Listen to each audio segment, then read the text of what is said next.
Voilà le hadith ici. Donc il nous parle d'un aveugle. Le prophète sallallahu alayhi wa sallam, un aveugle, vint trouver le prophète sallallahu alayhi wa sallam et lui dit: Ô prophète de Dieu, je ne dispose pas de guide qui puisse me conduire à la mosquée. Il lui demanda alors la permission d'accomplir la salat chez lui. Le prophète sallallahu alayhi wa sallam la lui accorda, mais lorsque l'aveugle s'apprêta à partir, le prophète sallallahu alayhi wa sallam l'appela et lui demanda: Entends-tu l'appel à la prière? Oui, répondit l'aveugle. Dans ce cas, répondis-y, réponds-y, réponds-y,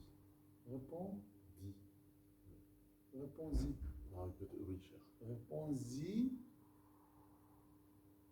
conclut le prophète sallallahu alayhi wa sallam. Donc, pourquoi le prophète sallallahu alayhi wa sallam a appelé?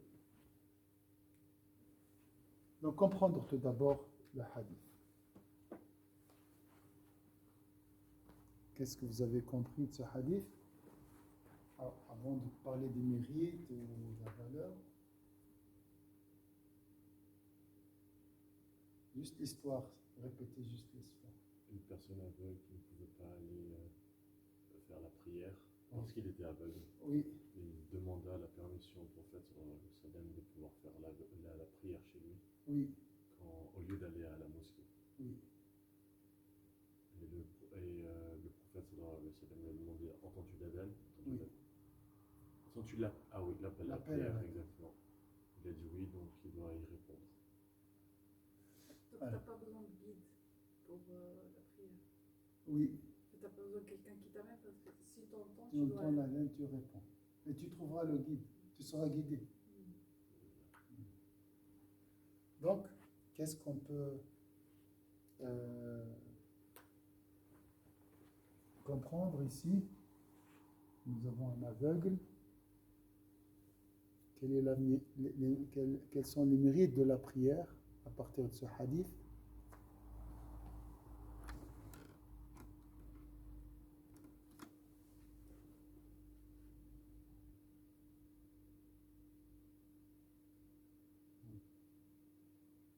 C'est difficile de voir.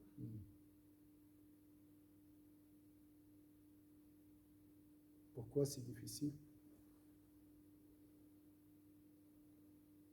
Parce que il a accordé de prier chez lui. Mais après, il a dit: T'entends, alors réponds. Voilà. Alors pourquoi le prophète sallallahu alayhi wa sallam l'a appelé une deuxième fois? Pour voir déjà s'il entendait bien.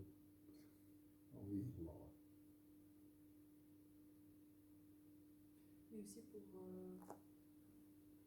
l'estimation de, même si tu es dans ton cas, c'est mieux pour toi d'aller sans voir que rester chez toi. Moi, j'ai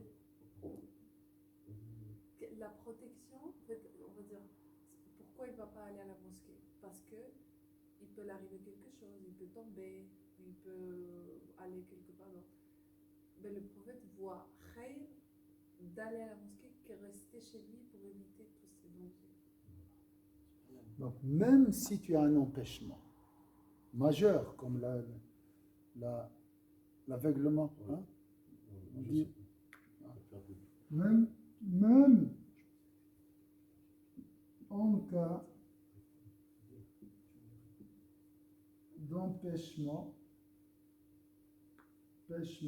majeur,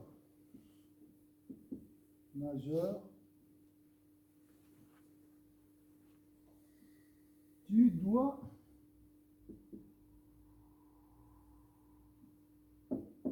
toi?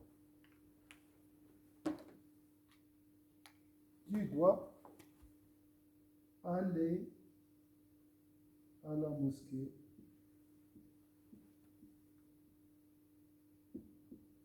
faire la prière. Je m'imagine à la place de cet homme. Moi, je préfère être avec le compagnon du prophète sallallahu alayhi wa sallam que vivre maintenant aujourd'hui. D'accord? Imagine, je suis à la place de cet homme. Est-ce que je vais laisser une prière, une seule prière en commun? Après ce qu'il m'a dit le prophète sallallahu. Le prophète lui a dit, entends-tu l'appel? Oui, répondit l'aveugle. Donc, dans ce cas, réponds-y, conclut le prophète. Je fais quoi? Donc, imagine, moi, je suis à la place de cet homme-là. Après cette discussion avec notre prophète, est-ce que j'ose rester à la maison, faire ma prière obligatoire, se contenter de faire ma prière à la maison, après cette discussion? Est-ce que c'est clair ou pas? Oui. Et imagine, aujourd'hui, le prophète vient te dire, Shams, tu entends, on ne parle pas d'aveugle ici, il n'y a rien, il n'y a rien. Il n'y a pas d'empêchement. D'accord? Imagine, il n'y a pas d'empêchement. Donc tu travailles, par exemple, libre, tu n'as pas vraiment des contraintes au travail. Shams, tu entends l'appel à la prière? Tu dis oui. Alors, réponds-y. Est-ce que tu vas, toi, en tant que Shams, hein, je ne parle pas des musulmans ici, toi, tu vas laisser la prière en commun? Peut-être je vais chez le prophète, je lui dis, est-ce que je dois faire toutes les prières à la mosquée? Je cherche une permission. Mais je n'ose pas abandonner une prière après ce hadith, après cette recommandation du prophète. Donc ici, l'aveugle, il y a un mot ici pour quelqu'un qui ne voit pas. On appelle l'aveuglement, pas l'aveuglement. Perte de vue. Mais... Perte de vue, peut-être, c'est lui qui... le malvoyant. Ouais. Ici, c'est un empêchement, c'est un obstacle réel, physique. Ici, j'ai pas envie d'aller à la mosquée. C'est un empêchement. 90% des gens, ils n'ont pas envie. Ah, j'ai la flemme, j'ai les gens, j'aime. Donc, voilà la situation. Même si tu as un empêchement majeur, tu dois aller, mais ça dépend de ton degré, parce que le prophète, je pense, ici, il parle à quelqu'un qui est réceptif à ce message. C'est pas pour tout le monde, ça. C'est pour les gens qui ont la clairvoyance du cœur, parce que le prophète, sallallahu alayhi wa sallam, lui, il a vu tout d'abord, il a répondu, parce qu'il a pris en considération cet handicap physique. Après, il a vu la lumière du cœur de cet homme.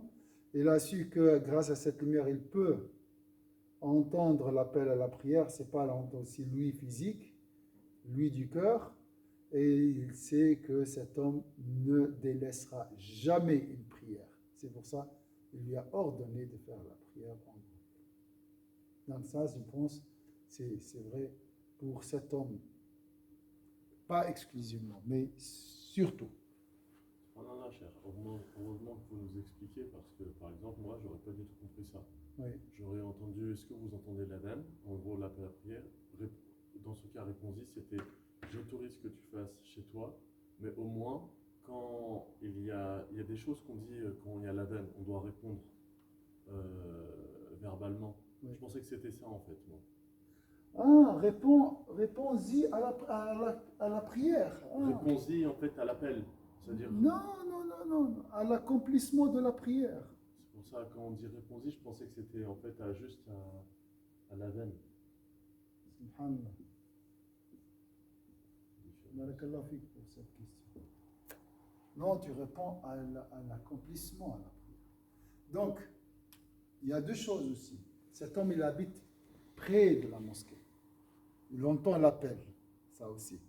Il n'est pas loin. Donc, la distance, il n'habite pas à Morges pour venir ici à pied. D'accord? Ça, c'est aussi, j'aime ça. Mais je pense que cet homme est un privilégié d'Allah. J'ai pensé à un monsieur que Cheikh Al-Sinazet, et lui, il est aveugle. et il sort de chez lui, bien sûr l'adhan en entend, donc il y a tous les hommes qui sortent de chez eux pour aller, et lui il sort, et il marche, et il y a toujours quelqu'un qui le prend par le bras, et il va avec lui. C'est différent, des fois c'est un homme, des fois un enfant, des fois... Tu vois, on reconnaît aussi les... Subhanallah. Il y a cette image dans nos pays. Oui, il y a plusieurs. Il y a des gens qui insistent à faire la prière malgré leur handicap. Subhanallah, Allah nous prive pour nous donner une privation. Il nous prive d'un membre ou bien pour nous donner la volonté et pas la motivation, le désir de faire la prière, l'envie. Il y a des gens qui ont tout, mais ils n'ont pas l'envie, ils n'ont pas la motivation, ils n'ont pas la volonté. Donc voilà, un mal pour un bien aussi. Est-ce que c'est l'heure? Je pense. Bientôt même fini la deuxième. La deuxième, donc la fin. Ouais, on a 11h? Là, il est 10h44. On aurait dû finir à 36 normalement. Voilà, 44. donc on va sauter un hadith. Vous voyez le hadith du prophète sallallahu alayhi wa sallam. Ça, vous entendez ces hadiths dans les prêches, tu vois. Tac, tac, tac, Ça tac. part vite. Voilà. Ça part vite. Mais on doit plus... Même moi je me suis rendu compte, moi j'aime pas que quelqu'un parle sans explication. Maintenant on a besoin de blabla, de toto, tu vois. Mais en réalité on devrait avoir déjà être parmi ces gens que tu lui dis un hadith, il a la compréhension. Oui. Mais il doit avoir tout d'abord une logique. Ou un estime du hadith du prophète sallallahu alayhi wa sallam. Quand il entend le hadith du prophète sallallahu alayhi wa sallam, il ouvre son cœur pour écouter et c'est pas comme lorsque tu entends, tu dis après 30 ans de recherche, le mathématicien un tel a trouvé leur solution pour l'équation. Là, tu vois, mon cœur, il est... Normalement, c'est hadith, mais voilà. Avec le temps peut être, pas le temps lui-même, peut banaliser, la répétition peut banaliser la valeur des choses. C'est pour ça qu'on a des coupures de temps en temps, comme le Covid et tout, c'est pour nous aider à réestimer la valeur de tout ça.